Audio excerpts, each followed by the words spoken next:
Governor, please, if you want to respond to what he said about Senator McCain's comments about health care. I'd like to respond about the tax increases. And, you know, we can speak in agreement here that darn right we need tax relief for Americans so that jobs can be created here. Now, Barack Obama and Senator Biden also voted for the largest tax increases in U.S. history.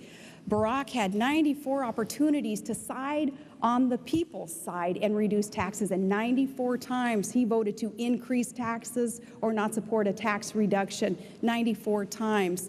Now, that's not what we need to create jobs and really bolster and heat up our economy. We do need the private sector to be able to keep more of what we earn and produce. Government's going to have to learn to be more efficient and live with less if that's what it takes to rein in the government growth that we've seen today. But we do need tax relief, and Barack Obama even supported increasing taxes as late as last year for those families making only $42,000 a year. That's a lot of middle-income, average American family. To increase taxes on them, I think that is the way to kill jobs and to continue to harm our economy. Senator.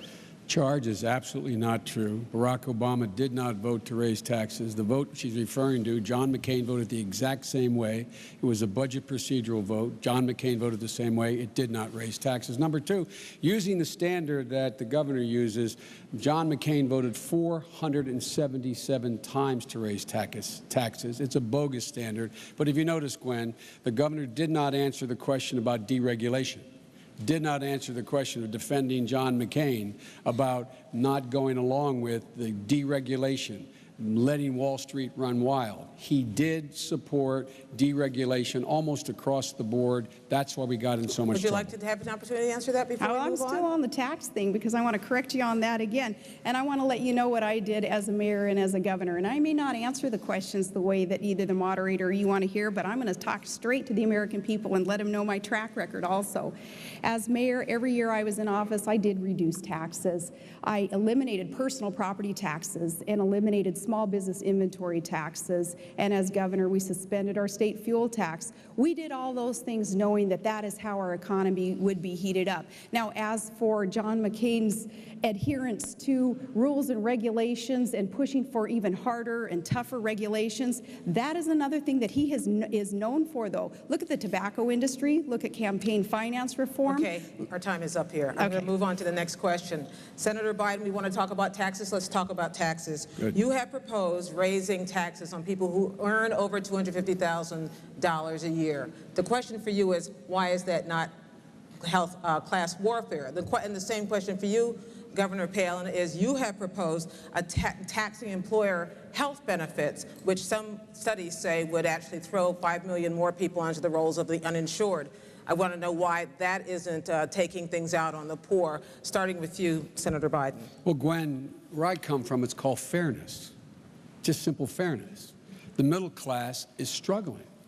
The middle class under John McCain's tax proposals, 100 million families, middle-class families, households to be precise. They got not a single change. They got not a single break in taxes. No one making less than $250,000 under Barack Obama's plan will see one single penny of their tax raise, whether it's their capital gains tax, their income tax, investment tax, any tax. And 95% of the people in the United States of America making less than $150,000 will get a tax break. Now, that seems to me to be simple fairness. The economic engine of America is the middle class. It's the people listening to this broadcast. When you do well, America does well. Even the wealthy do well. This is not punitive. John wants to add $300 billion in new tax cuts per year for corporate America and the very wealthy, while giving virtually nothing to the middle class. We have a different value set. The middle class is the economic engine. It's fair. They deserve the tax breaks, not the super wealthy who are doing pretty well. They don't need any more tax breaks. And by the way, they'll pay no more than they did under Ronald Reagan. Governor?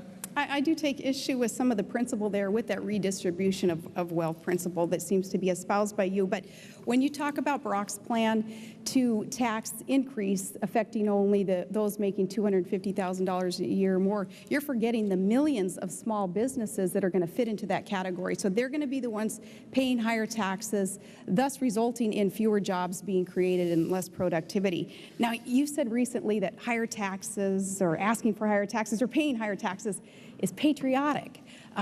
In the middle class of America, which is where Todd and I have been, all of our lives, that's not patriotic.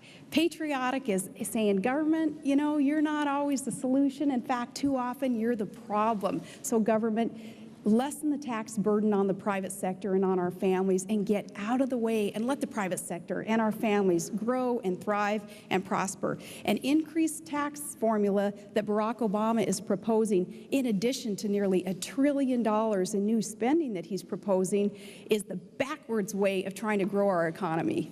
Governor, are you interested in defending Senator McCain's health care plan? I am, because he's got a good health care plan that is detailed, and I want to give you a couple of details on that. He's proposing a $5,000 tax credit for families so that they can get out there and they can purchase their own health care coverage. And that's a smart thing to do. That's budget neutral. That doesn't cost the government anything, as opposed to Barack Obama's plan to mandate health care coverage and have this universal government-run program. And unless you're pleased with the way that the federal government has been running anything lately, I don't think that it's going to be real pleasing for Americans to consider health care being taken over by the feds. But a $5,000 health care credit through our income tax, that's budget neutral, that's going to help.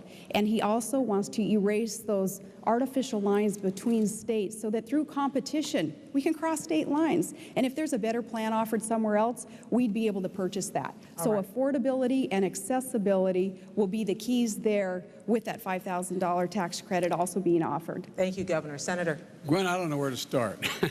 We don't call it redistribution in my neighborhood, Scranton, Claymont, Wilmington, the places I grew up, to give the to say that not giving ExxonMobil another $4 billion tax cut this year, as John calls for, and giving it to middle-class people to be able to pay to get their kids to college. We don't call that redistribution. We call that fairness, number one.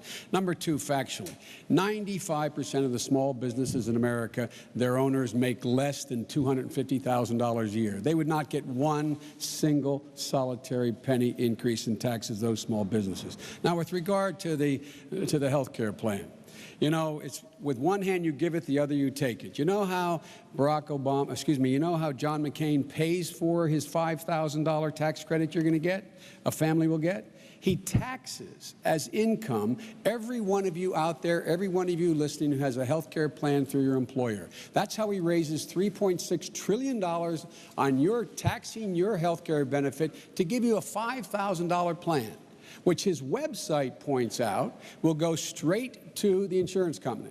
And then you're going to have to replace a $12,000, that's the average cost of the plan you get through your employer. It costs $12,000. You're going to have to replace a $12,000 plan because 20 million of you are going to be dropped. 20 million of you will be dropped. So you're going to have to replace a $12,000 plan with a $5,000 check you've just given to the insurance company. I call that the ultimate bridge to nowhere. Thank you, Senator. Now,